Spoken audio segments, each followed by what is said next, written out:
आसिम मुनीर एक ज़हनी मरीज है जिसकी अखलाकी पस्ती की वजह से पाकिस्तान में आइन और कानून मुकम्मल तौर पर ख़त्म हो चुके हैं और किसी भी पाकिस्तानी के बुनियादी इंसानी हकूक अब महफूज नहीं। मेरे पाकिस्तानियों, मुझे और मेरी अहलिया को आसिम मुनीर के हुक्म पर झूठे मुकदमात में जेल में रखा गया है और शदीद तरीन जानी टॉर्चर किया जा रहा है। मुझे मुकम्मल तौर पर एक सेल में बंद करके कैद तन्हाई में डाला हुआ है। 4 हफ्ते तक मेरी किसी एक इंसान से भी मुलाकात नहीं हुई और बैरूनी दुनिया से बिल्कुल बेखबर रखा गया। जेल मैनुअल के मुताबिक मिलने वाली हमारी बुनियादी जरूरतें भी खत्म कर दी गई है। हाई कोर्ट के हुक्मात के बावजूद पहले मेरी सियासी साथियों से मुलाकात पर पाबंदी लगाई गई और अब वुकला और अहले खाना से मुलाकात भी बंद कर दी गई है। इंसानी हुकूक का कोई भी चार्टर उठाकर देखें, ज़हनी तशद्दुद भी टॉर्चर ही कहलाता है और जिस्मानी तशद्दुद से भी ज्यादा संगीन अमल समझा जाता है।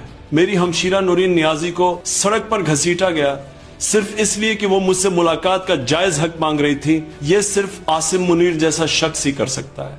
उसने डॉक्टर यास्मीन राशिद जैसी बुजुर्ग कैंसर सर्वाइवर को सियासी इंतकाम की गरज से जेल में डाला हुआ है।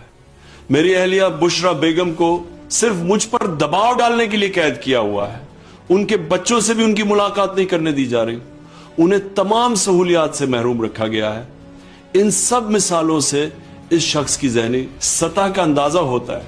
कैद तन्हाई काटना इंतहाई तकलीफदेह अमल है, लेकिन मैं ये सिर्फ अपनी कौम की खातिर बर्दाश्त कर रहा हूं। जब तक कौम खुद गुलामी की जंजीरें नहीं तोड़ती, पाकिस्तान पर मुसल्लत माफिया जैसे इसका इस्तेहसाल करते रहेंगे। एक्सटेंशन माफिया, लैंड माफिया, चीनी माफिया, मैंडेट चोर माफिया हर एक इस कौम को तब तक गुलाम बनाकर रखेगा जब तक ये कौम खुद उठ खड़ी नहीं होती। आप आज इनके गुलाम हैं, आपकी नस्लें इनकी नस्लों की गुलाम होंगी। अगर इस चक्कर को तोड़ना है तो कौम को खुद गुलामी की जंजीरें तोड़कर हकीकी आजादी के लिए खड़ा होना है। विकेट के दोनों जानिब खेलने वालों की मेरी पार्टी में कोई जगह नहीं है। ऐसे लोग पाकिस्तान तहरीक इंसाफ के मीर सादिक और मीर जाफर हैं। एनडीयू वर्कशॉप में पाकिस्तान तहरीक इंसाफ के लोगों की शिरकत शर्मनाक है। एक जानिब हम लोग हर किस्म की सख्तियां बर्दाश्त कर रहे हैं, तो दूसरी जानिब जब हमारे ही लोग हम पर जुल्म ढाने वालों से समाजी ताल्लुकात बढ़ाने की कोशिश करते हैं तो मुझे इंतहाई तकलीफ होती है। मैं हमेशा कहता आया हूं कि अपने ही लोगों पर ड्रोन अटैक्स और मिलिट्री ऑपरेशंस से दहशतगर्दी मजीद बढ़ती है। आसिम मुनीर की पॉलिसियां इस मुल्क के लिए तबाहकुन है। इसी की पॉलिसी की बदौलत आज मुल्क में दहशतगर्दी का नासूर बेकाबू है, जिस पर मुझे इंतहाई दुख है। उसे अपने मुल्क के मफादात की रत्ती बराबर भी परवाह नहीं। ये जो कुछ कर रहा है महज मगरबी दुनिया की खुशनुदी के लिए कर रहा है। अफगानिस्तान के साथ आग को जानबूझकर भड़काया। उसका मकसद है कि उसे इंटरनेशनली मुजाहिद समझा जाए। उसने पहले अफगानों को धमकाया, फिर मुहाजिरीन को मुल्क से धक्के देकर बाहर निकाला, उन पर ड्रोन हमले किए जिनके असरात पाकिस्तान में दहशतगर्दी बढ़ने की सूरत में आए। इस शख्स ने अपने जाती मफाद के लिए मुल्क को दहशतगर्दी की भेंट चढ़ा दिया है। सुहेल अफरीदी काबिल तारीफ है, क्योंकि जबर के इस माहौल में वो मुफाहमत के बजाय मज़ाहमत को तरजीह दे रहा है। सुहेल अफरीदी को पैगाम देता हूं कि वो फ्रंट फुट पर आकर खेलता रहे। इस मुल्क में कोई कानून और आइन नहीं है। कानून सिर्फ तहरीक इंसाफ के लिए हरकत में आता है, वरना हर कोई इससे मुबरा है। सुहेल अफरीदी जो भी कर रहा है उसे जारी रखे, मैं उसकी मुकम्मल हिमायत करता हूं। गवर्नर राज की धमकियां लगाने वाले कल की बजाय आज लगा लें और फिर देखें उनके साथ होता क्या है। महमूद खान अचकजाई और अल्लामा राजा नासिर अब्बास मेरे लिए इंतहाई काबिले एहतराम है। जमहूरियत पसंद और असूल परस्त लोग हैं।